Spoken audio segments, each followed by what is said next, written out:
Hello friends. Shashi Agarwal channel के अंदर मैं आप सबका स्वागत करती हूँ। आज का जो हमारा सब्जेक्ट है वो है समष्टि अर्थशास्त्र। और ये जो टॉपिक हम करने जा रहे हैं, समष्टि अर्थशास्त्र तथा व्यष्टि अर्थशास्त्र के अंदर अंतर क्या है, difference between micro economics and macro economics. ये जो टॉपिक है ये प्रारंभिक समष्टि अर्थशास्त्र के विद्यार्थियों के लिए भी महत्वपूर्ण है। अगर आपको मेरा ये प्रयास सही लगता है तो इस वीडियो को लाइक कीजिए, शेयर कीजिए तथा मेरे चैनल शशि अग्रवाल को सब्सक्राइब कीजिए। तो सबसे पहले हम देखते हैं कि समष्टि अर्थशास्त्र तथा व्यष्टि अर्थशास्त्र के अंदर अंतर क्या होता है। तो पहला जो अंतर का आधार है वो है अध्ययन का स्तर तथा परिभाषा।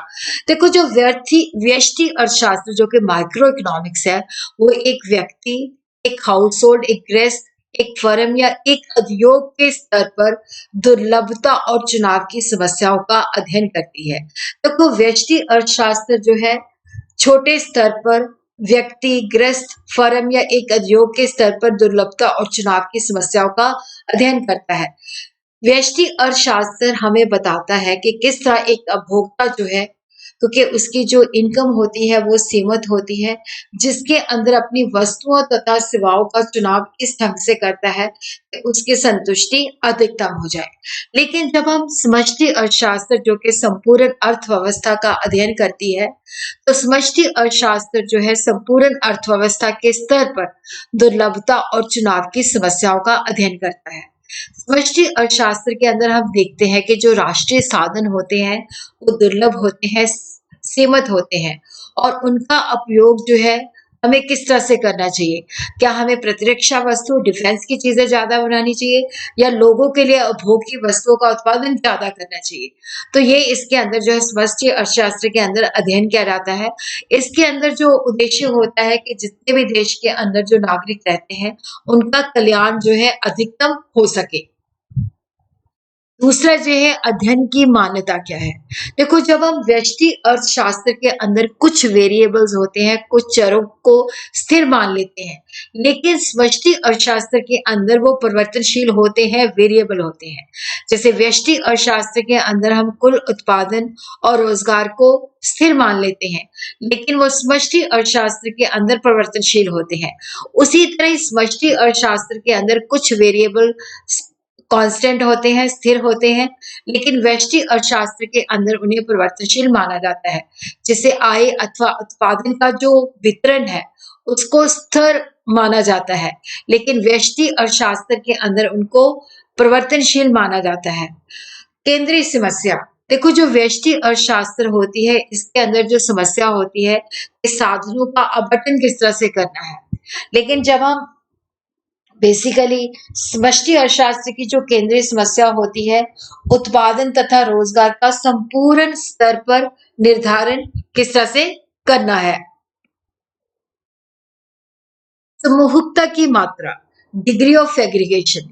देखो, यहाँ पे जब हम व्यष्टि अर्थशास्त्र स्टडी करते हैं तो जो इकोनॉमिक वेरिएबल्स होते हैं, आर्थिक चर होते हैं, उनकी जो समूहकता की मात्रा सीमित होती है, क्योंकि यहाँ पे हम व्यक्ति, ग्रस्त, फर्म या एक उद्योग के स्तर पर दुर्लभता और चुनाव की समस्या को अध्ययन करते हैं।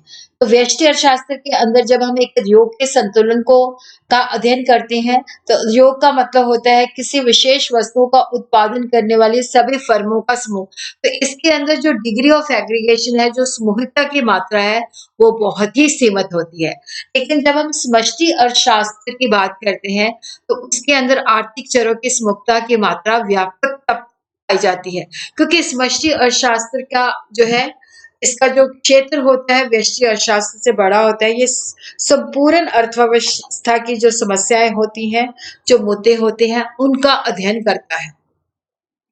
और उसी तरह आर्थिक चर, देखो, जो व्यष्टि अर्थशास्त्र के अंदर जो व्यष्टि आर्थिक चर होते हैं, ये जैसे कि उपभोक्ता की मांग अथवा उत्पादक की पूर्ति का जो है इकोनॉमिक वेरिएबल यूज किए जाते हैं। समष्टि अर्थशास्त्र के अंदर जैसे कि एग्रीगेट डिमांड, एग्रीगेट सप्लाई, समग्र मांग, समग्र पूर्ति। व्यष्टि अर्थशास्त्र के अंदर जो आर्थिक निर्णय होते हैं, वो व्यक्तिगत आर्थिक एजेंट के द्वारा लिए जाते हैं, जैसे उपभोक्ता है, उत्पादक है, वो देखता है कि उन्होंने व्यक्तिगत रूप से उस लाभ को किस तरह से अधिकतम करना है, तो उनका ध्यान उस पे केंद्रित होता है।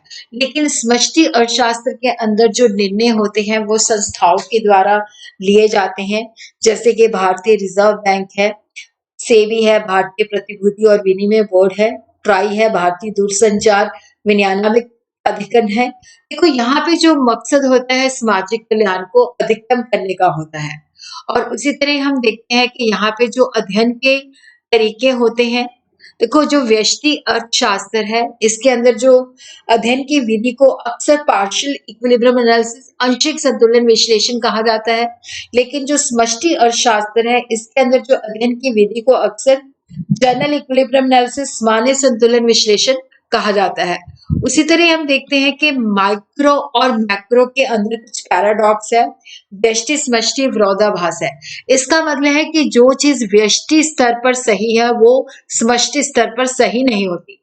कि जो तर्क होते हैं, वो व्यष्टि स्तर पर, व्यक्तिगत स्तर पर तो ठीक होते हैं, पर समष्टि स्तर पर वो तर्कपूर्ण ठीक नहीं होते।